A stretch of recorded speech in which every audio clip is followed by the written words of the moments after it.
Europe 1, Europe 1, 12h, 14h, Europe Midi. Et à 13h43, il est temps d'accueillir toute l'équipe de découverte d'Europe Midi autour de Jean-Michel Apathy et Maxime Switek. J'ai trouvé très amusante l'image hier soir de Hatem Ben Arfa au Festival de Cannes. Ah oui. Avec madame. Parce Ouais. qu'à la fois c'est sympa de voir un joueur de foot là, on se dit tiens c'est un peu voilà, mais voilà, c'est pas. Et puis en même temps il y a une gestion d'image aussi, parce qu'à quelques jours de l'Euro on se dit c'est peut-être pas par hasard. On prête toujours aux hommes politiques des trucs de communication très ciblés, mais il n'y a pas que les hommes Et politiques. puis il faut qu'il s'occupe. Et il faut qu'il s'occupe parce qu'il a plus rien à faire. Quoi qu'il est réserviste, hein, Oui. il peut être requis à tout moment par le grand C'est chef. vrai, hein. mais Hop. normalement il doit être à Biarritz aussi. Il doit être Les réservistes, Ah oui, ils c'est sont. ça. Ouais, les réservistes, ils sont. Ah bah Sa oui, femme attendez. doit aimer le cinéma, Sous n'allez la pas main. chercher plus loin. En plus. On y va pour les découvertes. On y va mon cher Maxime. Les découvertes d'Europe Midi. Quel casting aujourd'hui avec nous. Diane Chelouda, Eva Rock, Benjamin Josse et à Cannes justement Bruno Kras. Bonjour à vous quatre. Bonjour. Quels sont vos coups de cœur du jour, Diane Chelouda? Alors, un livre, une expo, Oui. Rock With Me. Ce sont de très beaux portraits des icônes du rock sur scène, de Chuck Berry à Johnny, en passant évidemment par les Rolling Stones, bien sûr, of Rolling course. Stones dans un instant. Eva Rock. Renaître avec les mots, c'est un documentaire sur France 2 à 22h35 que j'aurais adoré montrer à François Hollande ce matin. Renaître avec les mots. Benjamin Josse. Un guide qui devrait réconcilier quelques enfants avec le français et peut-être même déclencher des vocations. Oh là, c'est salutaire. Ambitieux, vous. Bruno Kras à Cannes. Julieta de Pedro Almodovar en compétition ici sur la Croisette. Julieta. Rolieta. Bah oui, s'il vous plaît, quand Ah même. oui, Crotte, pardon. hein, Roliette. Voilà le programme du jour. Europe Midi, Jean-Michel Apathy, Maxime Switek. Et avant Julieta, Benjamin Ross. Très bien prononcé comme ça. Le super manuel pour devenir un écrivain génial, c'est aux éditions Flammarion, jeunesse, et c'est votre coup de cœur. Ah mais on parle même d'un gros coup de cœur. Ah oui, à ce point-là. C'est sorti il y a peu de temps. Alors la couverture énonce justement ce titre amusant que vous venez de dire, super manuel pour devenir un écrivain génial. Mais c'est en fait plus que ça. On s'en rend compte très vite car la couverture est amovible et jetable, et derrière on découvre la vraie couverture qui elle est vierge Pour les camps. et customisable par l'enfant, parce que ce qu'il va faire avec ce guide, c'est écrire son premier livre. Génial. Donc il peut écrire déjà le titre du livre sur la couverture. Exactement, il peut même trouver un petit logo, sa maison d'édition, il peut tout faire, et il va le faire avec de l'aide bien sûr à chaque page. Alors d'ailleurs, tout commence dans ce guide par un secret que le jeune écrivain doit promettre de ne pas révéler en, je cite, crachant sur le cahier, en se mettant les doigts dans le nez et en disant 3 fois je le jure. Oui, le ton employé, c'est avant tout ludique. On est loin du cahier de vacances, hein. On est dans le plaisir d'écrire. Et ce secret, moi je vais vous le révéler, après tout j'ai rien promis, je vais même vous le lire. Écrire, c'est mentir. Alors ne te crois pas obligé de raconter la vérité. Et si tu écris à la première personne, n'oublie pas, ce n'est pas forcément toi, c'est n'importe quel personnage que tu imagines. Voilà, c'est sans doute le meilleur secret à partager avec un futur écrivain. Et ce genre de bonnes idées partagées, il y en a plein d'autres. Il y a par exemple divers exercices dans ce manuel. Le premier consiste à se trouver un pseudo d'auteur en utilisant Ah, ça, un c'est anagramme. important, ça. Voilà, et hop, mine de rien, l'enfant qui lit découvre ce qu'est un anagramme. C'est plutôt bien trouvé. C'est comme ça tout au long du guide, c'est très pédagogique. Dans la suite, par exemple, l'imagination de l'écrivain junior est excitée. Il doit se raconter la vie de son Oui. personnage. Où habite-t-il? Quel est son record le plus nul? Ses qualités, ses défauts, ses tics. Il y a plein de questions de ce genre pour que l'enfant aille très loin dans sa description. Et à un certain moment dans le manuel, on apprend aussi à écrire des dialogues entre divers personnages. Des personnages qu'on doit aussi dessiner parce que c'est rigolo aussi de le faire. Et enfin, alors ça c'est l'idée qui m'a sans doute le plus amusé, on doit écrire la fiche de lecture d'un livre qu'on n'a pas lu. Et moi j'aime beaucoup cet exercice-là.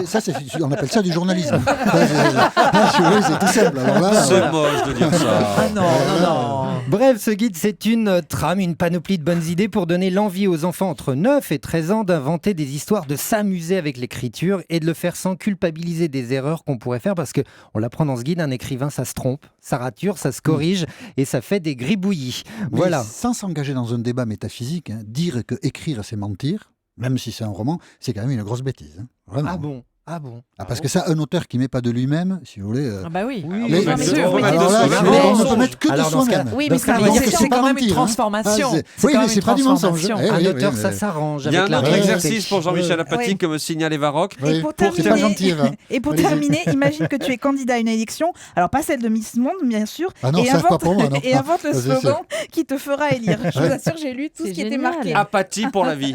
Pas pour la vie, mais pour un mandat. Pour un quinquennat. Un quinquennat, ça suffit. suffit. Voilà, manuel. Alors, le super manuel pour devenir un écrivain génial. C'est aux éditions Flammarion Jeunesse et c'était donc le coup de cœur de Benjamin Josse. 12 €.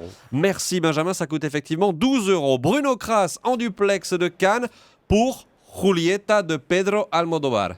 C'est un très beau film qui a Il est été... hispanisant, hein, vous savez, Maxime, il ne faut pas lui en vouloir. Hein. C'est un beau film qui a été longuement applaudi.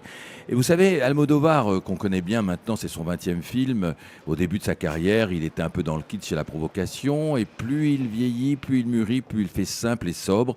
Et ça, c'est un film très mélancolique, grave, sombre, mais à la fois lumineux.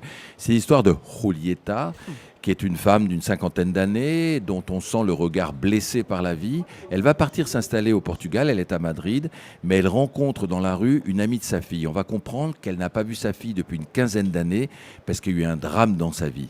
Et elle va remonter chez elle, abandonner l'idée d'aller au Portugal, et on va plonger dans son passé. On va se rappeler d'elle quand elle était toute jeune dans un train, qu'elle a refusé de parler à un vieil homme qui avait besoin, qui était très seul et qui s'est suicidé, qu'elle a rencontré un jeune homme, un jeune pêcheur, qu'elle est à vivre avec lui, qu'elle a eu un enfant et qu'il y a eu un autre drame dans sa vie. Et cette culpabilité que porte constamment Julieta, elle va la transmettre comme un virus, dit-elle, sans s'en apercevoir, à sa fille. Voilà, c'est toute l'histoire. Ça parle des blessures familiales, des fantômes du passé qui hantent et qui bousculent le présent, de l'absence des non-dits, de la possibilité du pardon, avec deux actrices, puisque Julieta jeune est jouée par Emma Suarez, elle a 25 ans environ, Julieta plus âgée est jouée par Darina Ugarte. Et alors, il y a un très beau plan. Vous savez, dans la grammaire du cinéma, il y a quelque chose qui s'appelle un raccord. Et là, il y a un magnifique raccord dans le film, vous en souviendrez quand vous le verrez. Julieta jeune est dépressive, elle vient de sortir de sa baignoire, sa fille lui sèche les cheveux, elle est donc cachée complètement par une serviette, longuement, et quand la serviette se relève, c'est la Julieta, c'est l'autre actrice qui l'a remplacée, et ça passe très très bien. Voilà, c'est pour vous dire le goût qu'a Pedro Almodóvar pour la couleur, pour les images, pour les plans, c'est une vraie leçon de cinéma qu'il nous fait, et c'est un beau film. On va dire que sur les 14 qu'on a déjà vus, Mathieu Charrier et moi, il fait partie des 4 ou 5 meilleurs films de la compétition. Ah, c'est pas mal et on pourra le retrouver dans le palmarès. Absolument. En revanche, si je vous ai bien écouté ce matin, Personal Shopper d'Olivia Sayas, ça risque d'être un peu plus compliqué. Ah, c'est ni fait ni à faire. Ah, si, c'est fait. Ah non, il est non, fait, là. le film a été, malheureusement, pour Olivia Sayas, que j'admire beaucoup, pour lequel qui est un gentil garçon, j'ai beaucoup d'estime pour lui. Et c'est un bon cinéaste. Sils Maria à Cannes, il y a quelques années, était un film excellent. Là, ça part dans tous les sens. C'est Kristen Stewart qui le filme comme un camionneur. On a l'impression que c'est une déménageuse, Kristen Stewart. Faut le faire quand même pour la filmer comme ça. Elle part à Paris, elle est personal shopper, c'est-à-dire qu'elle s'occupe de la garde-robe d'une star, mais en même temps, elle veut retrouver le fantôme de son frère, donc on voit des ectoplasmes, c'est une espèce d'histoire de fantôme pour les nuls, on comprend rien à l'histoire, les personnages sont pas intéressants, un peu transparents, le scénario va dans tous les sens, on sait pas où il veut nous amener, ça s'appelle un ratage, et c'est le plus gros ratage pour le moment de ce festival, voilà, c'est dit. Rhabillé pour l'hiver, merci Bruno Kras, merci Bruno, vous étiez en direct évidemment de la Croisette pour Europe 1. Dans un instant, dans les découvertes d'Europe Midi, du rock, du vrai, avec Diane Chelouda, à tout de suite. Europe Midi revient dans un instant. Europe Midi, Jean-Michel Apathy, Maxime Switek. Et à 13h54 sur Europe 1, c'est la suite des découvertes d'Europe Midi avec du rock et votre soirée télé. Et d'abord, un 2 en 1, Diane Chelouda, Oui. un livre sur le rock et une expo sur le rock. Absolument. Rock With Me, c'est un... Bon, évidemment, là, incontournable, les Rolling Stones, évidemment. C'est un très très beau livre, Rock With Me, aux éditions de La Martinière. C'est l'histoire du rock en photos et anecdotes. Vous allez plus de 500 images de scène des grands noms du rock, des images signées de la photographe Gaëlle Jesquière. C'est une femme rare, hein, c'est rare dans le milieu, une femme photographe de rock. Depuis 20 ans, elle passe sa vie dans les concerts, dans les coulisses. Elle photographie les chanteurs sur le vif, en plein concert, au plus près des visages, des corps, des émotions de ces bêtes de scène. Voilà, donc là, on a bien sûr Mick Jagger. Dessus sur Europe1.fr. Voilà, exactement. Elle arrive vraiment à saisir les attitudes de ces légendes du rock quand elles sont à la limite de la trance. Iggy Pop, l'iguane, quand il rampe sur les retours sons. Alors c'est là quelque part, voilà, dans un halo rouge. Iggy Pop. Ça commence ce livre par B.B. King, Chuck Berry, James Brown, parce que sans eux, sans James Brown notamment, il n'y aurait jamais eu Elvis, Michael Jackson, Prince ou Mick Jagger. Et oui, James Brown a inspiré les plus grands. Écoutez Gaël Jesquet. Mick Jagger, qui était tout jeune, est allé voir un concert de James Brown, parce qu'il faut savoir qu'à l'époque, il faisait 2 à 3 concerts par jour. C'était quand même des fous, des bêtes de scène incroyables. Mick Jagger l'a rencontré dans les coulisses et James lui a dit « Mec, il y a le show et le business, et si tu fais les deux, ça fonctionnera. » Et en fait, Mick s'est beaucoup inspiré de James Brown. Et ça donne le show business. Exactement, et c'est ça la force du livre. Il y a les photos qui sont assez fascinantes, et puis la photographe nous raconte les coulisses, l'envers du décor de ses rencontres avec les stars, comme là, avec cette photo de Keith Richards qui tire la langue.